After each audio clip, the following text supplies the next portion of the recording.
churches and congregations, and really just in ministry, former Navy chaplain candidate, and doing various types of ministry for the last 20 years.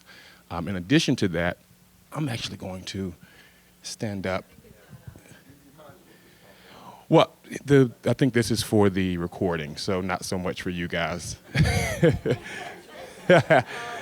Right. But if you can't hear me, I'll definitely speak up a little bit. So in addition to working in ministry, working in churches, I'm also an academic. So I started my academic journey in, I would say, 2002, following undergrad, when I decided to pursue an MDiv, focused in practical theology, and was working with Reverend Dr. Gerald Durley, which many of you may be familiar with, pastor in Atlanta, Georgia, former pastor now. But he was very involved at the time in environmental issues, and so that's essentially what introduced me to the topic. I remember 2007 or 8 when Al Gore released An Inconvenient Truth. And we were one of the only churches that were actually hosting screenings of the documentary in the basement. So this was my senior internship for my last year of my MDiv, and really got involved with the Sierra Club and the Nature Conservancy, and started looking at not only environmental issues, but the impacts of these issues on minority communities specifically. Kind of saw myself at the time in the lineage of Howard Thurman and Ralph David Abernathy and Dr. King, and really interested in social justice and how to get involved and invest in these issues, and realized that there was this entire subset of concerns within the environmental space that really just were not being addressed, right? Disproportionate impacts and risk and burdens that are borne by minority communities specifically. And so I began to do more research in that area. Then following the MDiv, did an STM at Boston University, focused in environmental philosophy there. From there to Vanderbilt, where I did a PhD in environmental ethics and a minor in environmental law.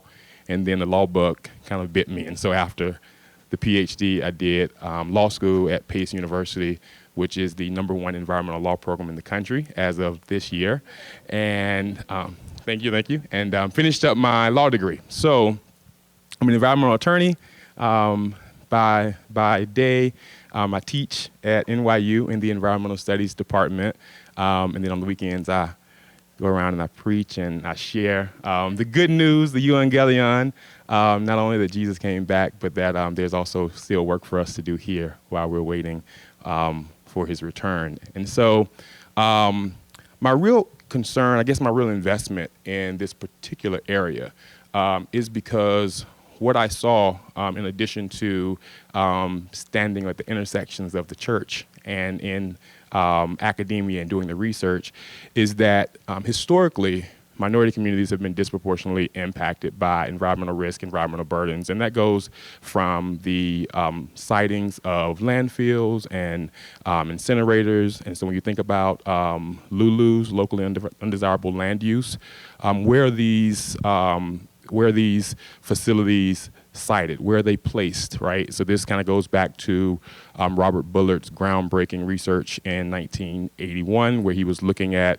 the placement of landfills in Houston, Texas, and realized that I think it was like 80% of the landfills that were sited in Houston, Texas, were placed within 80% of African American communities, even though African Americans made up about 20% of the population at the time. And so what he found was that there was intentional racism that was taking place. Benjamin Chavis at the time coins the term environmental racism, right, which is the first instance where we really began to think about the ways in which the environment can be used as a tool of systemic racism and systematic racism against Black and brown communities. And so that work has really continued vis-a-vis through the Black church, right? When we think about the very first instance of a community protesting the siting of a landfill, it was Black, African-American church women in Warren County, North Carolina, 1982. Was the first instance where they came together and they literally laid their bodies on the road to block the trucks from entering the community to bring this PCB landfill. And from there, we had the Toxic Waste and Race Report, 1987, which looked at the disproportionate effects of environmental sightings. And then we had Dumping in Dixie by Robert Bullard in 1991. And we had the United Church of Christ really at the forefront of these studies and getting information out and commissioning information. And then even when we think about the civil rights movement, I often tell people, Dr. King was assassinated because he went to Memphis. And the reason he went to Memphis was because the sanitation workers were striking. And why were they striking? Because there was unjust hiring practices and jobs that were given to African-American employees. So oftentimes the white employees would be promoted, they would be driving the trucks, and you would have the black employees on the back having to deal with the trash, having to inhale more toxic waste, having to deal with additional environmental concerns and health concerns. And so that really was, when you think about it, an environmental justice protest, right? And so this history is steeped in the black church, it's steeped in the work of the black church, it's steeped in the work of justice, and ultimately it is a moral and an ethical issue, right? It's an issue that we should all be concerned about, we should all be invested in and involved in. And so part of what my research does and part of what I attempt to do both in theory and in praxis is to bridge the gap between the environmental justice activism and policies and movement that is currently taking place with the power and the strength and the legacy and the resilience of the black church, right? Which is one of the strongest, foundational institutions within our community. Every Sunday, we've got churches with a captive audience of individuals coming together and discussing issues and concerns, both economic, political, because these are layered with moral and ethical concerns.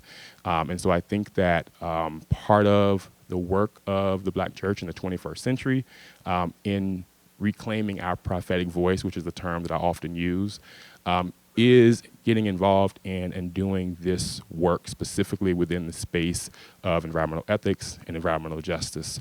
And what does that look like, right? That looks like integrating creation care theology into our liturgy and into our Sunday morning sermons and into our Bible studies and talking about the reason that the earth should be respected, the reason that communities are important, right? The reason that part of being my brother's keeper is not just making sure that me and my house is good, but it's making sure that my community is good. It's also making sure that our future progeny is good, right? How do we think about future generations and how do we prepare for our children and our children's children, right? As the Bible tells us that we should do. So part of that work is the greening of our theology. But another part of that work is also thinking about resilience, right? We know statistically that when natural disasters hit, it's oftentimes minority communities that are affected the most. Why is that? Because we have the least ability to adapt, the least ability to mitigate damages, the least ability to respond, right? So hurricanes, floods, right? What communities are the ones that are going to be left to fend for themselves? What communities are going to be the ones that can't just book a flight and go somewhere else? What communities, when their houses are flooded, don't have the insurance to recover as quickly? And so all of these are environmental justice concerns and issues, and all of these are moral issues, right? And so training churches and pastors and communities of how to respond to and how to prepare for natural disasters that ultimately we know are going to continue to increase as climate change continues to increase and global warming increases, and we know that there are going to be additional disasters. And so theology is super important. Preparing for natural disasters is important, but also thinking economically, right? How do we ensure that our communities, again, which are oftentimes struck with economic poverty and with health concerns, how do we ensure that those communities have access to green jobs? How do we ensure that they are prepared for and participating in programs that would reduce their energy bills. So in terms of thinking about lighting, thinking about weatherizing our homes, thinking about changing out appliances that are energy draining appliances. So part of this is, yes, let's care about the earth. Yes, let's protect the earth. But historically, African American communities have always been more concerned with community than they are with nature, right? And so when you're talking to a white crowd, you can usually use a different type of appeal because there is a privilege in being able to think about endangered species. There's a privilege in being able to think about a spotted owl and thinking about boll weevils and thinking about insects and how do we preserve biodiversity that you don't have when you're thinking about your next meal, when you're thinking about your rent being due, when you're thinking about life-sustaining functions. And so there's a greater concern in thinking about how do we protect our community and how do we prepare our community for future disasters and future concerns. And then lastly, right, and I know one of the panels today deals with food insecurity, right, is thinking about health issues. I often tell people minority communities have the highest rates of heart disease, obesity, cancer, prostate cancer, breast cancer, right? You look at the highest rates, the highest communities that are affected, and it is time after time African-American men, it's African-American women, it's African-American youth, right, that have the highest rates of obesity. And so when we think about, right, diet, right, we think about what foods are being placed in our communities and then how do we have access to healthier fruits, healthier vegetables, healthier food options, because oftentimes when there are health concerns, the health insurance isn't adequate to cover prescriptions and adequate to cover treatment.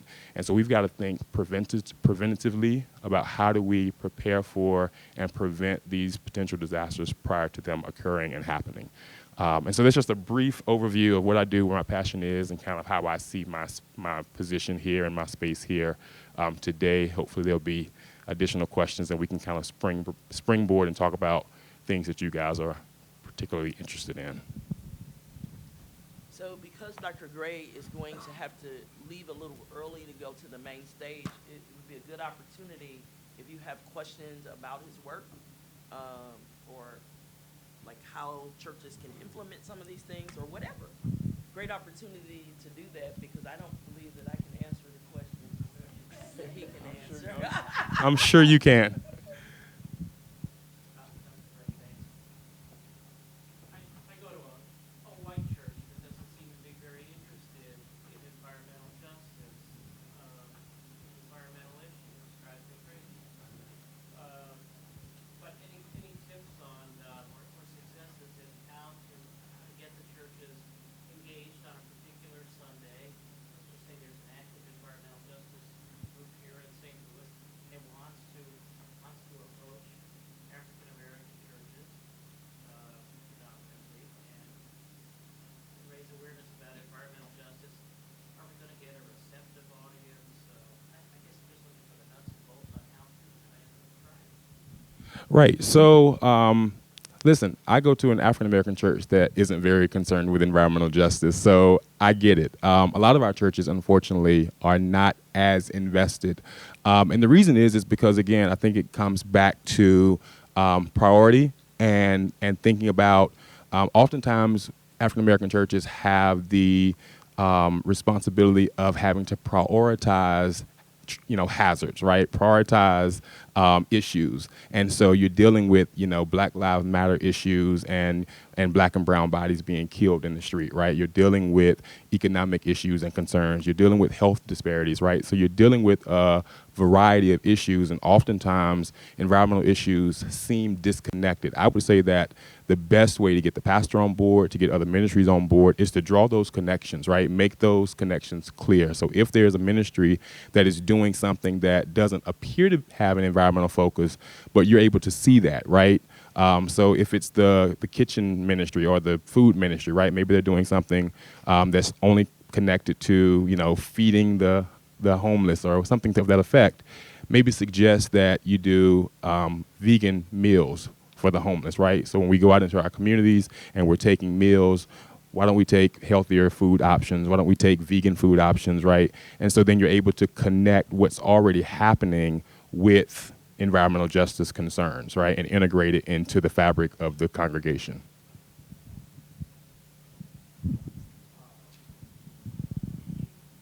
Share with us resources or ways that we can collaborate our communities and change their mindset around stuff like littering. Some of our churches are very just stuff scattered everywhere.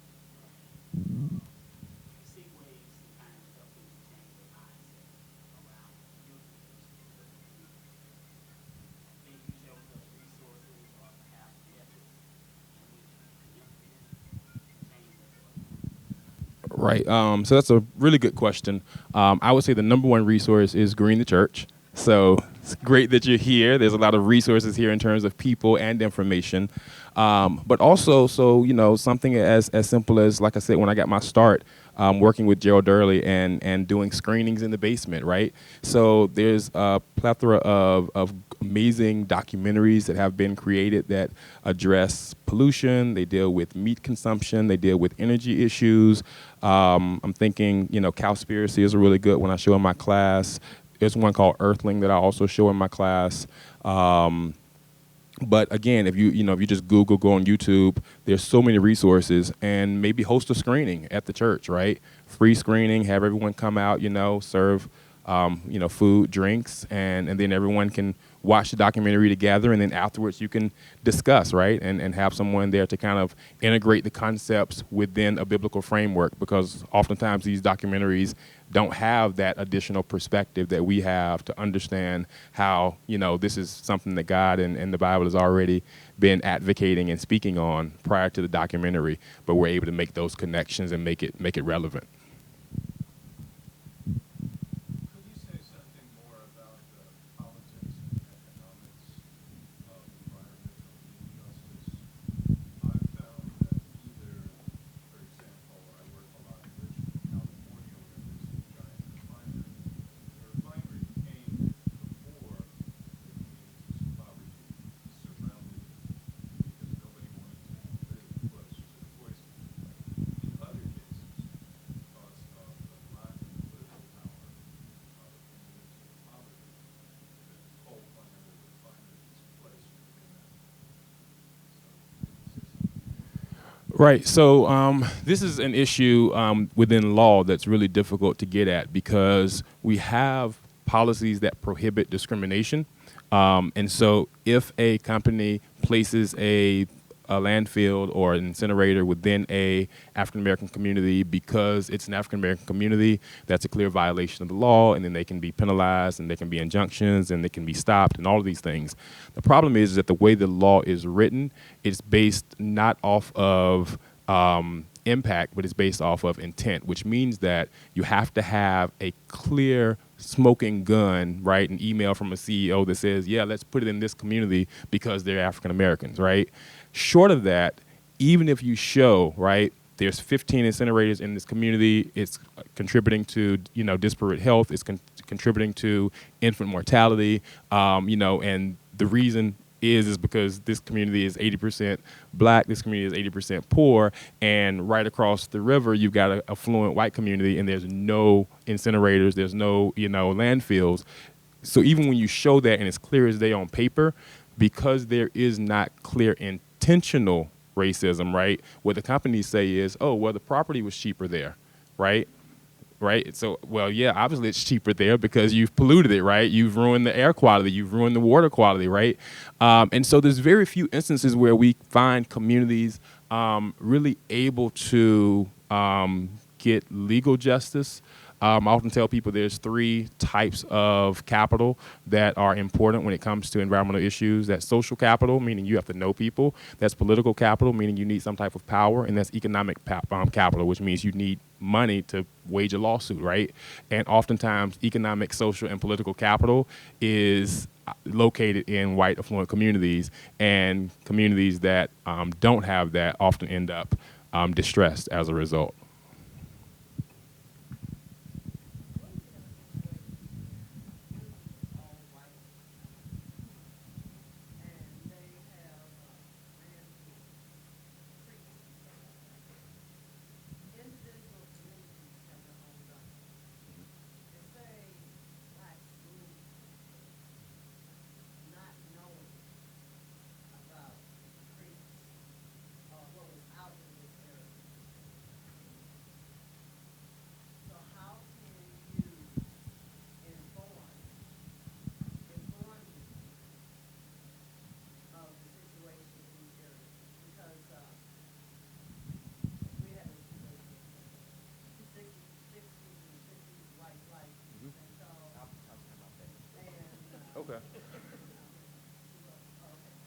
Okay.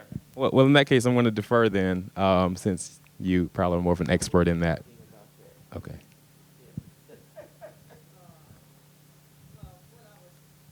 Were you want to finish? Were you going somewhere? Yeah, absolutely.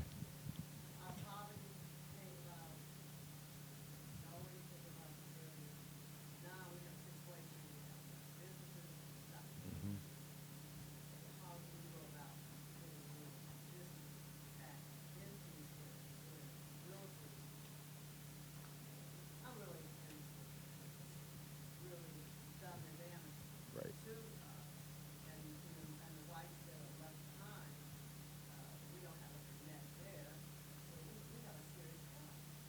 Yeah, yeah. So I am going to defer, but I'll just say quickly that that's an issue with a lot of times with food deserts as well. What we find is that that where large supermarkets formerly existed, because of white flight, right? They leave these communities, and then they leave this gaping hole because they provided all of the food, and so you didn't have the, smaller places around. You didn't have, CSAs and farmers markets and fresh fruits and vegetables. Everyone was going to the supermarket, and when the supermarket left, there's this void, and I'm considering speaking with an organization now about filing a lawsuit against a specific supermarket, because what they do is when they leave, they put in the deed a restriction on any other supermarkets coming there within 30 years. And so it leaves the community without a food source, and no one else can come in and take that space and use it as a food source, because oftentimes they're moving, but they have others within 5 miles, so they don't want the competition. And so part of their deed restricts other supermarkets from coming in. So, so some of it is, just happens, right? Because, white flight and communities leave and economies suffer, but some of it is intentional. Yeah, absolutely. I can't name them because, pending litigation. Okay, so yeah, I'll take one more question. Go for it. Yeah, Go for it. a lot of times green groups and green policies don't necessarily benefit what, back in California, was put up as a leader on clean energy. Their clean energy policy actually calls for Can you talk about the difference between environmental policy and constructive policy, and what can the state build that here? So that's interesting. I actually did not know that, but I'm not surprised. So I think sometimes when well-intentioned politicians create laws, if you don't have, and this is one of the things that EJ leaders have been saying since the beginning of time, right? We have to be at the table, right? You've got to be a part of the conversation, right? Don't create policies to benefit communities without the community being at the table and saying, yes, this is going to benefit, or no, this is going to be a hindrance, right? We've seen this also in international policies where you see climate carbon offsets, right? So you get ready to take a flight and they give you this little thing like, oh, do you want to pay an additional, $20 to offset the carbon, right? And then that $20 goes to some company that then is supposed to invest in some green project, which then is supposed to offset the carbon from your flight. But we found that they're investing in palm oil in Southeast Asia and literally like ruining communities, displacing indigenous tribes and peoples, and ruining the actual agriculture, because palm oil rapes the soil of nutrients, and so you can't plant anything after palm oil. And so I think it's a similar situation where you have people who aren't really doing the work that's necessary to think about the multi-layers of implications when it comes to creating EJ policies. And so to just say, oh, we're going to do this and it's going to, benefit without actually thinking through the implications is definitely problematic. And I just think that the cure to that is to have people from the community at the table, right? And have people who are advocating for the community at the table to ensure that environmental policies aren't being cloaked as environmental justice policies. All right, so I'm going. Thank you. So I hate to leave, but as Dr. Gould said, I'd have a panel immediately after, so I'm going to run, but we would definitely connect later. So, and I'll get the video. I'm sorry I'm going to miss it. Dr. Gray will be around. Let's give him another hand.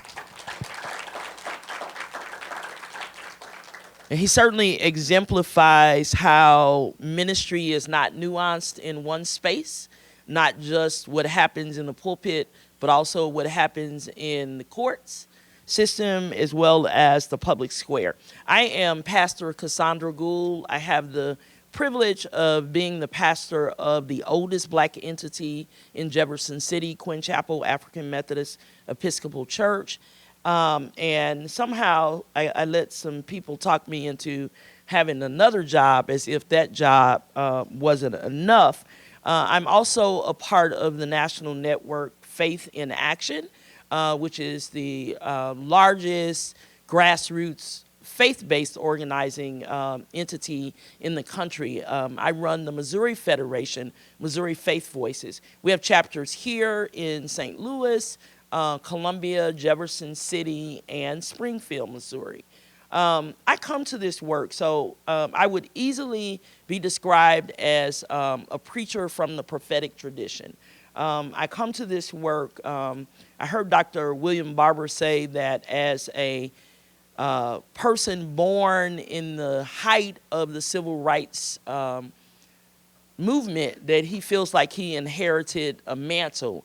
And I would say the same thing. And if I tell you I was born then, you kind of know how old I am.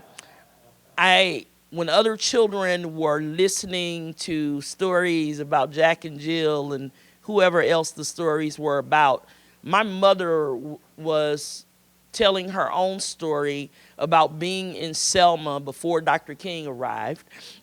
Because of course, as a child, Mom, did you know Dr. King? I was there before he got there. Left this earth with a scar on her leg from Bloody Sunday.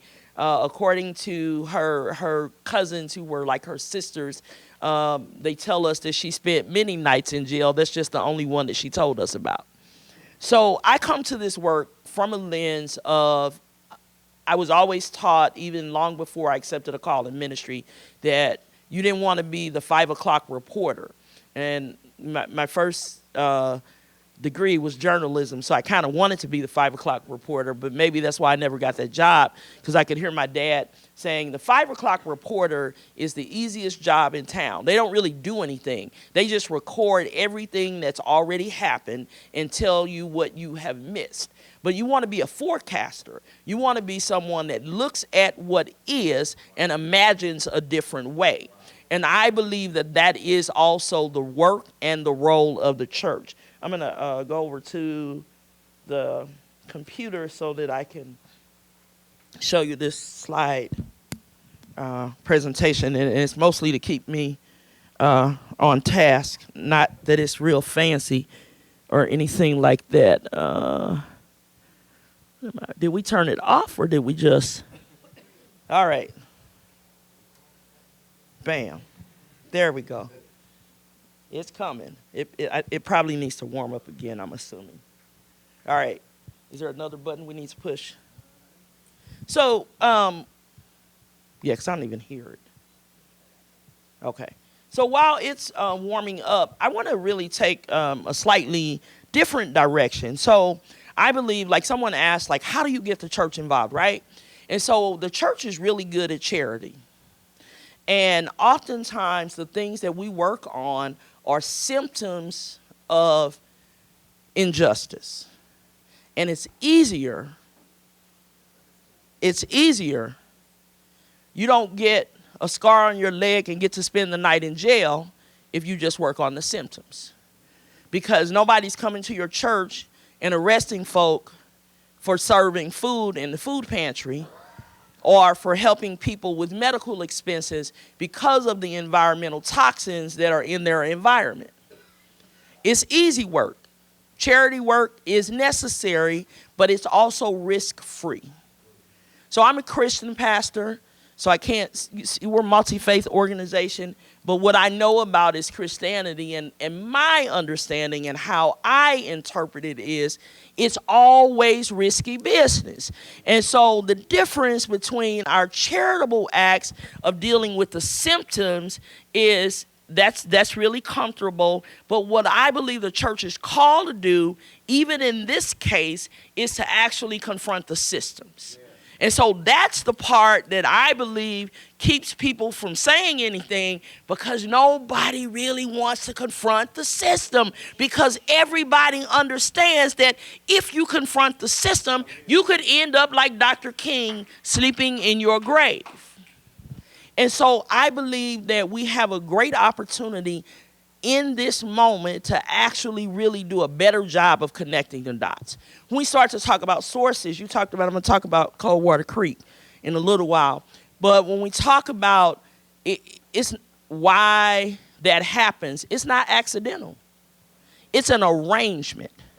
It is a social arrangement. It's an economic arrangement. It's a political arrangement. And it is steeped in our history of racism and white supremacy. That's a real thing, which also answers the question as to why most of the time a lot of the efforts are not designed to even help the black community or include the black church. Dr. Gray named very adequately, oftentimes it's like, oh, why aren't you recycling your newspaper? Because a lot of the black families, because of injustice of racism, they can't buy a newspaper. So no, they're not worried about recycling the newspaper.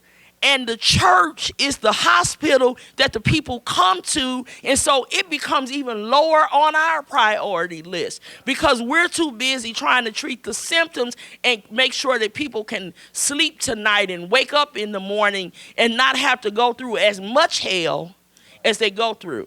I'm reading Stamped from the Beginning. If you're really serious about the work of justice and anti-racism, I would recommend that. It's by Ibram Kendi. Dr. Kendi says, and this has been irritating my soul, but it's real. He says that because of white supremacy's influence on Christianity specifically, the bodies of black folk were devalued. So our bodies meant nothing. We were only 3/5 human, right? So you don't have to honor our body. But then when they finally decided that we might be able to get a little religion, our soul somehow had a priority. And so sometimes, even in the church, black and white, in 2019, we're so busy using this colonial method of saving souls that we're not concerned with folks' bodies. And we're not concerned with what they're putting in their bodies. We're not concerned that people are living in food deserts. We're not concerned about places like Coldwater Creek. Sometimes we don't know, but we have to do a better job of finding out about these things. And I want to name that there are many injustices that I've been fighting for in the 10 years that I've been a pastor, as well as in the 5 years that I've been a part of Missouri Faith Voices. But it was actually my son, Daniel Gould, and he started a company, Gaia Green, but it was Daniel's insistence that I really take a look at what the environment was doing to us and how that too was a part of this white construct that has put us all in this situation. So this session I was invited to do, it said it was a matter of life and death. And so this is the reality. But one of the things is we have to look at that there are many intersections. And I think oftentimes we compartmentalize things. And so, my church is only going to work on this, and we're only going to work on that, and I'm only going to be concerned about violence. I just want to suggest to you that there is an intersection. There's an intersectionality of all of these ills, and this just names a few of them. Environmental toxins, food apartheid, predatory lending, because in neighborhoods where grocery stores and banks move out, those are also the neighborhoods that financial predation occurs. Underperforming schools, inadequate health care, low wage and no jobs, violence, and right in the middle of that, because the church used to be the cultic center, is silent churches. Sometimes we're silent because we don't know what to say, right?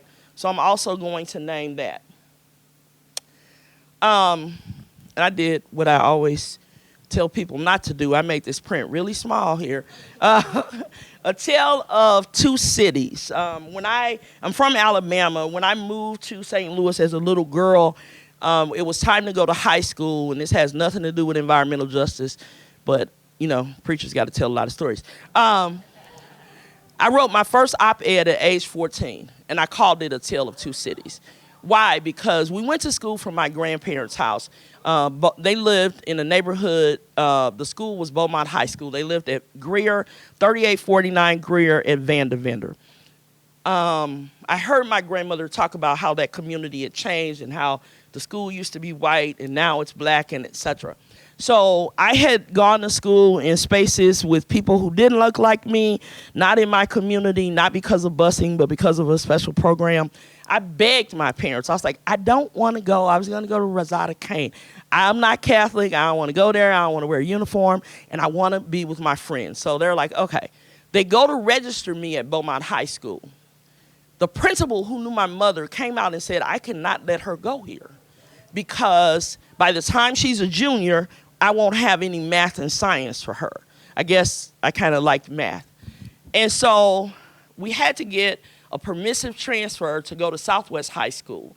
It's in the same school district on the other side of town. What I remember in my little 14-year-old mind was at Beaumont, the curriculum was about this big, and at Southwest, the curriculum looks like the Los Angeles Yellow Pages. I could take Greek, I could take Russian, I could take Hebrew, I could take all kinds of things that my friends didn't have an opportunity to take. And so when I was 14, I realized that living in this city, the same one that you're sitting in right now, meant that people were different and people were divided and people did not have access to the same things. So it's the same thing. In a recent report that I'm sure you'll hear more about today, it's called Environmental Racism in St. Louis. That's why you cite it. But it talks about black children in the city of St. Louis being 2.4 times more likely than white children to test positive for lead in their blood, and accounts for more than 70% of children suffering from lead poisoning. Black children in St. Louis, 10 times more emergency room visits to asthma. In Alabama, I didn't have asthma. When I moved to St. Louis, I've been asthmatic for the rest of my life. Mold complaints, more common in majority black areas. Black households in St. Louis disproportionately affected by energy burdens, the percentage of income spent on utilities. Black residents in St. Louis, and this was about the city, are almost twice as likely to have limited access to healthy food as white residents. More than 90% of the city's exceptionally large inventory of vacant properties are located in majority black communities. There was an additional report, and reality is we don't really need any more reports, but what I liked about this most recent report that was done with Action St. Louis, Dutchtown Corporation, and Art City Defenders is that it actually looked at intersectionality, and it reminded us that all of these things are connected, that it's just not one ill. Tell you a little story about a place named Carter Carburetor. Who are people in here that lived in St. Louis and know about Carter Carburetor? Yeah, so my grandparents lived around the corner from Carter Carburetor. Carter Carburetor, because, you know, we had all the car plants, so they made carburetors, right? They've been there since like 1905 or something, and finally installed their last carburetor in 1985. So you see this building. I walked by that building 100 times, probably 1,000 times, honestly. This building, the EPA said they designated it as a Superfund. And so a Superfund, I come from the world of finance, and I was like, ooh, that's a good thing. It's a bad thing. It means that the EPA actually has to get involved to make sure that the toxins and the chemicals and the death that is dwelling in that place is appropriately moved, right? So it sat there in 1985. Finally, in 1913, the EPA decided that they would clean it up. $30 million, which also tells you exactly how toxic it was. And so that may seem really isolated, right? Right next door, it's on Grand. Right next door is the boys' club. It used to just be the boys' club. Now it's the boys and girls' club. Guess what most of the children look like that go to the boys' club, boys and girls' club? Most of them look like me. My son went to the boys and girls' club. He reminded me that when he was 9 years old, a teammate from Little League at Herbert Hoover was missing. Well, where'd they find him? In the building that had been abandoned for years, sodomized and murdered. So in addition to preying on our communities with toxins and etc., companies are not held accountable, and then these properties get to sit vacant, which also become outlets for more crime and more opportunity to damage our children and our families. And this is just a picture. You can see the Boys and Girls Club right there is the light orange, and the dark orange is Carter Carburetor. Thank you, because I don't want to kill myself in here. So that's the city of St. Louis. The attorney, Dr. Gray, talked about how, laws and integration isn't legal anymore. Well, it's not technically legal, but integration is alive. Segregation and bad laws are alive and well, not just in St. Louis, but in many places. And so when the white flight occurs, you think that you have a sense of freedom and you get to move. It's not that people are trying to forget where they came from, but it is that people want to live in better housing. They want their children to go to better schools, and etc. And, there's a phrase called the hood. I'm sure people have heard of that. And what do you think of when you think of the word the hood? Let's be honest. What do you think of? Not where you live, black folk, crime, name it. Poverty, right? What we've been able to prove all across this country, and particularly in St. Louis County, the hood is wherever more than a few black families live. Why? Because when we show up, our white counterparts leave. And maybe, are there any white church pastors in here? I know my sister Wendy, who I know preaches about these kinds of things. But maybe if in white churches, you all started hearing sermons and Bible studies about what it means to leave your neighbors, maybe we could start having some real conversation about how these things happen. Because guess what? When little Johnny goes to that school, and I'm using little Johnny as an archetype for little white boy, when little Johnny and little Susie go to the school, we dare not put Carter Carburetor next to it. We dare not build a Boys and Girls Club or something that would be harmful in a space that we might think is even toxic. We just don't do that, right? But when we move to particular places, all hell follows us, and it is a part of the political arrangement. It is why the church has to quit just dealing with charity and start to actually disrupt some of the systems that actually keep that in place, and to send home the people that run the systems. How do you get more grocery stores in your neighborhood? Get rid of the mayor that thinks that it's okay for your community not to have grocery stores. That's how you do it. Get rid of the city clerk. Get rid of the dog catcher if the dog catcher is actually contributing to holding and maintaining the system that actually keeps you in bondage.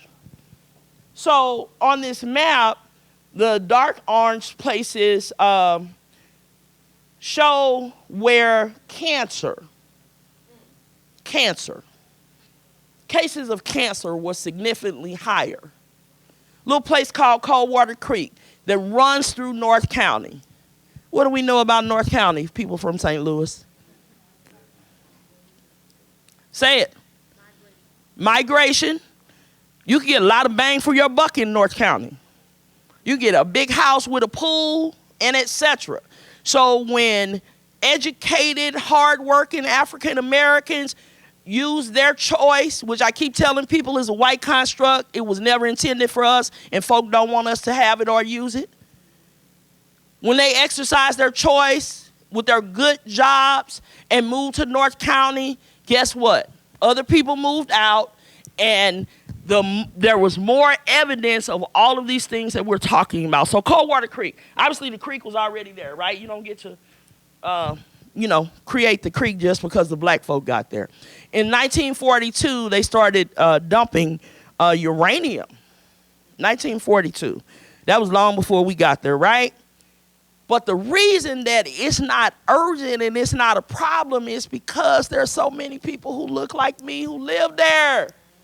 And nobody really cares when it's us that's dying because you don't value our bodies from the beginning. And so part of the work of greening the church is to actually remind folk that black bodies and brown bodies have just as much value on earth as they do in heaven. And so part of the issue is a theological problem. And our theology is so steeped in white supremacy that we can't get at the root of it, because that would mean not just disrupting what was going on in the court system, but what was going on in our head, in our hearts, and in our households. So, here's the creek. Guess what? At least 2 of the 3 zip codes have in common. More black and brown folk. 63136 is the largest, it's the zip code that is populated by the highest number of African Americans in St. Louis County.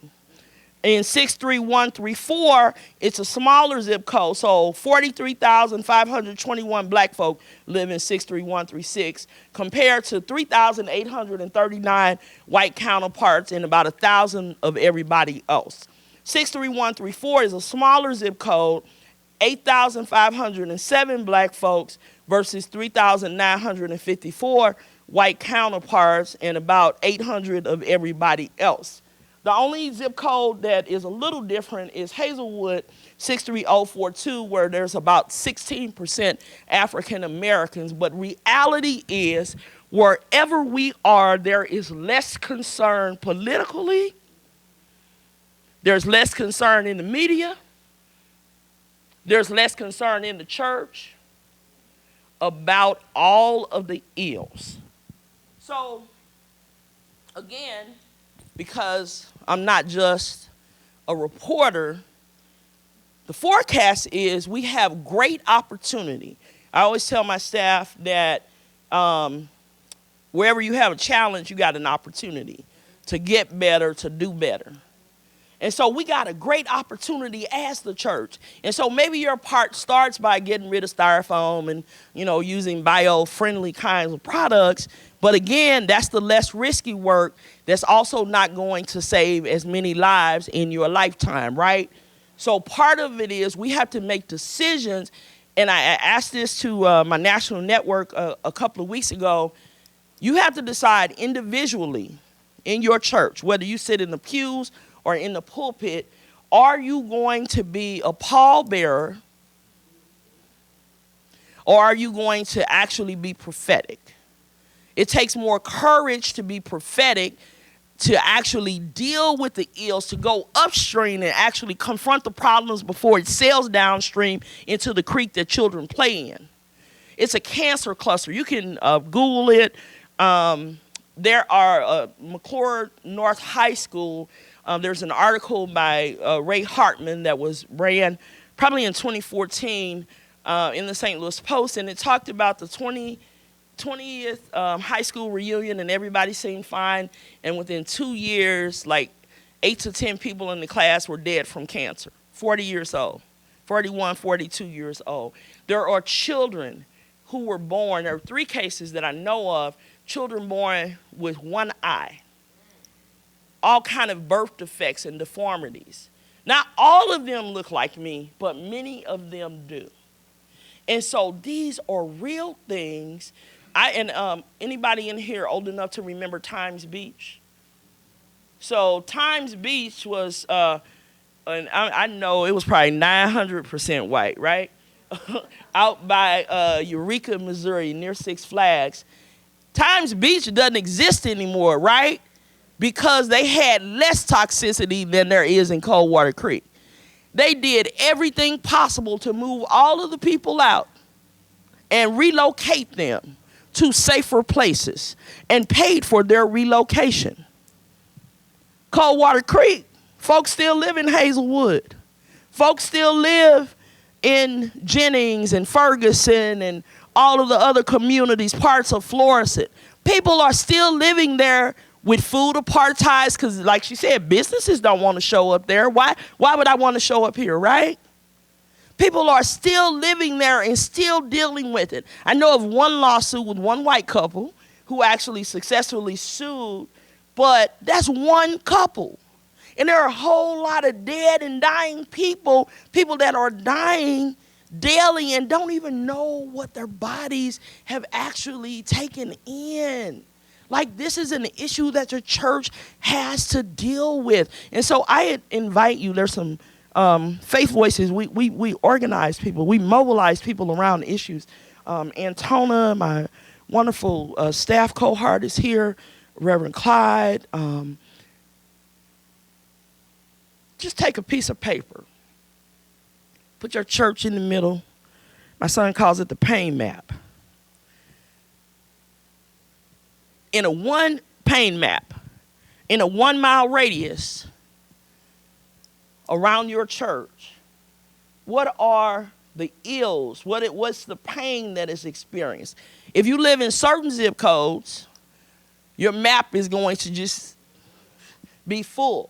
There'll be some other zip codes that you live in that you might not be able to actually connect to the pain. So you may have to go 2 miles, 4 miles, 5 miles. Because if we really believe that the second greatest commandment is to love our neighbors as ourselves, our neighbors don't just live in our zip code, right? So we should be concerned.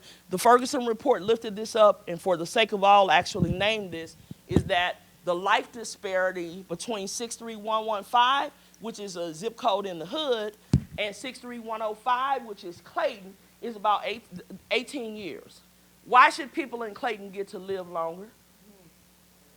Why? Does God care about them more than God cares about children who can't decide, who don't get to decide where their parents work or where their parents live?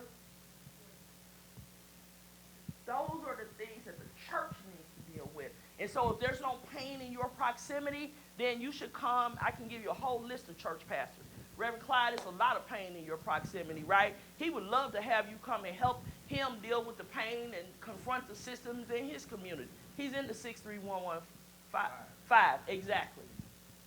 And so here we are in this space of being able, and what we do all looks different, right? But we need to actually pick something on that pain map and actually start to work, get engaged with local groups. Faith Voices would love to have you. Get engaged with local groups, Sierra Club, others who are actually doing the work, who actually want to confront and disrupt systems. In Luke 7, this is what happened when you have a preacher. The Gospel of Luke, chapter 7, story about the widow at Nain, lost her son. When Jesus stumbles upon them, it's the funeral procession. He's in the casket.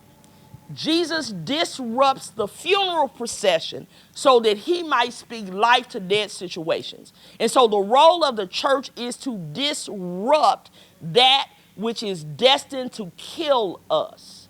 And if you are in a faith community that's not actively engaged in disruption, I'll tell you what I tell the people at 415 Lafayette in Jefferson City. We should close. We literally should just close. We can't do souls without doing bodies, without doing the real realities of who is affected by these ills. Next year is an election year. We need to disrupt systems. We need to examine, and maybe part of what you can do as a person who's not in the pulpit or even in the pulpit, look at all of the policies that are enacted in your community. Maybe there are reasons like the fact that Schnucks owns all of the grocery stores, and they still own their buildings 20 years after they're gone as well. I'm not saying that that's a part of their deed, but they have a lot of unused property. Chase it, trace it, see what's going on. Why is it that there is nothing here? Is the community, is there a tax-based issue, or there's something that's coming from City Hall that makes it difficult to do business here? I need to know that because I live here, and I'm tired of driving 10 miles to go get fresh lettuce.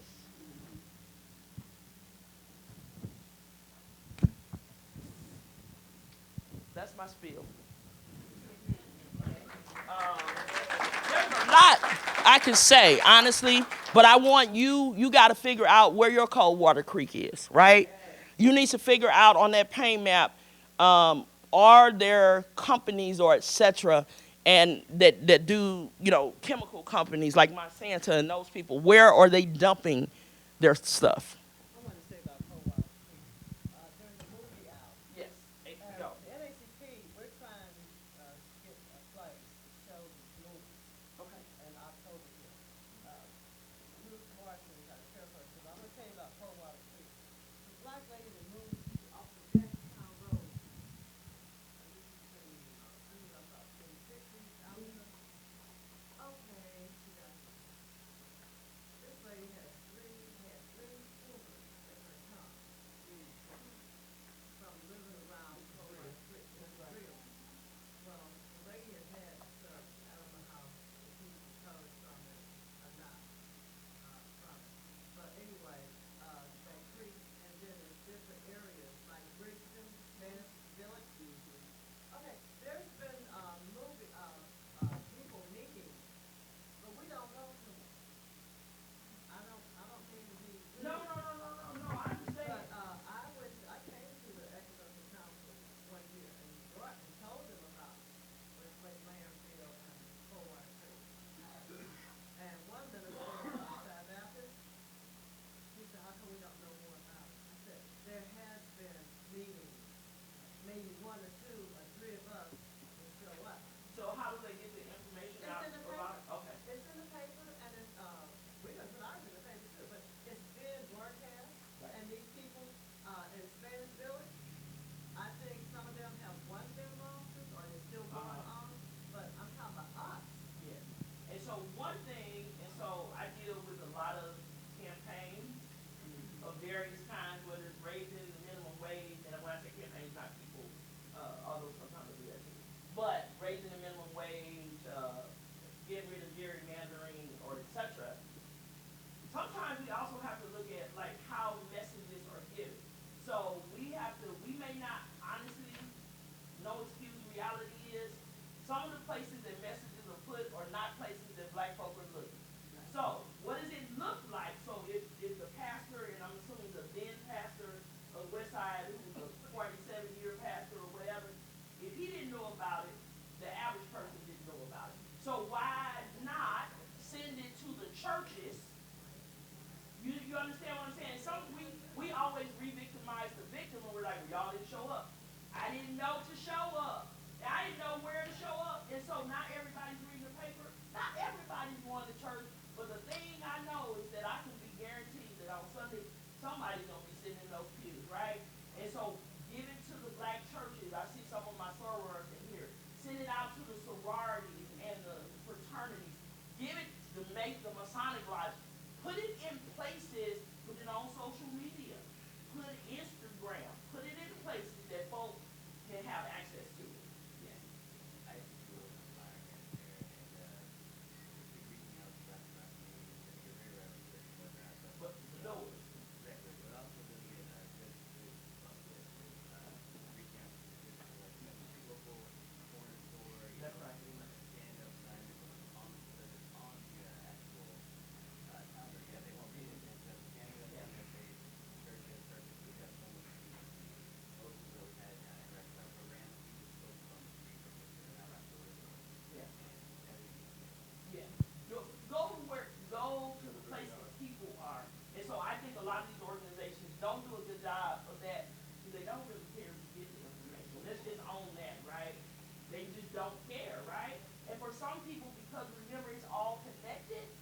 so if I'm working my low wage job, I don't actually get to always get off, even if the meeting is in the evening. I might work two low wage jobs. I don't get to get off and go to the meeting.